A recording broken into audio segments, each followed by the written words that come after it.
I went back and forth with Microsoft support for over an hour just trying to get mail for my business account forwarded to my Gmail. And it got to the point where we were going in circles, so I just pulled out my phone and I started to build an automation myself to try to fix it. Would Microsoft 365 support be able to figure out the solution to my problem? Or in that time, would I be able to build an automation to fix it myself? Let's find out. Welcome to Microsoft Support versus AI automation. My work email runs on Microsoft Exchange.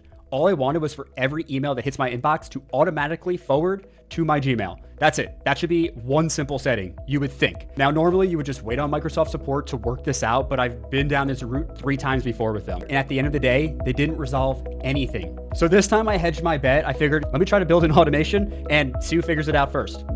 So on one screen, I'm going back and forth with their customer support. Really nice, but just going in circles. Felt like I was going nowhere for over an hour. Try this setting, didn't work. Try that setting, didn't work. Did you do that yet? Send a screenshot, open up this tab, refresh this page. Can you send me a photo of this? I was going nowhere and I was getting really frustrated. And then after all that, here's the kicker. They told me it was a Gmail problem. I thought to myself, this is not a Gmail problem. I'm getting the email in Microsoft Exchange and it's not getting to my Gmail. This is a Microsoft problem. And that's when it clicked for me. The reason they couldn't fix it wasn't because my problem was hard. It's because it fell in the gap right between 2 companies and nobody wanted to own it. So let me show you what I was doing on the other screen the entire time this conversation was taking place. Step 1, I go to Microsoft's Entra portal. From there, I register for a new app. I'm gonna call this email forwarding.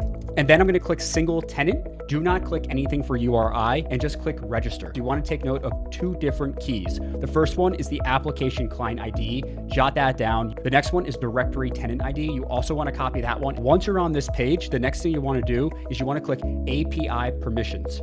And within API permissions, you're going to want to click add a permission and then click Microsoft Graph. Click application permissions. And then you want to type mail.read. Pull up this drop-down menu, click mail.read and add permission. Now you'll click add permission one more time. This time when you select add a permission, click Microsoft Graph, application permissions, and this time you want to click files dot, and then click this drop-down and select files.read.all. Then click add permission. You want to click grant admin consent, click yes, that will turn these green. Now we're back on the main page, click certificates and secrets. Add new client secret. I'm going to name this email forwarding.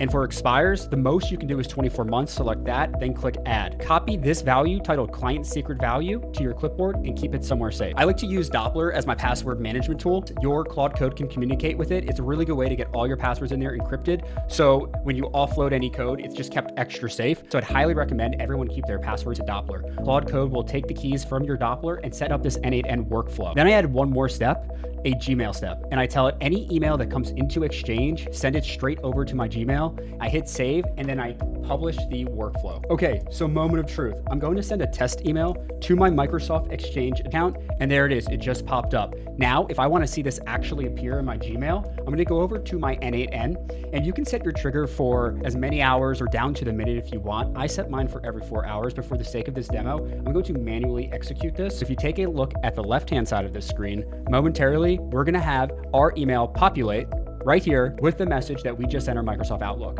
And here's the kicker. By the time Microsoft support was telling me to go bother Google, my automation had already been quietly forwarding my email for a while. I'd won the race, and unlike a support call, this doesn't just fix it once, it keeps forwarding every email automatically from now on.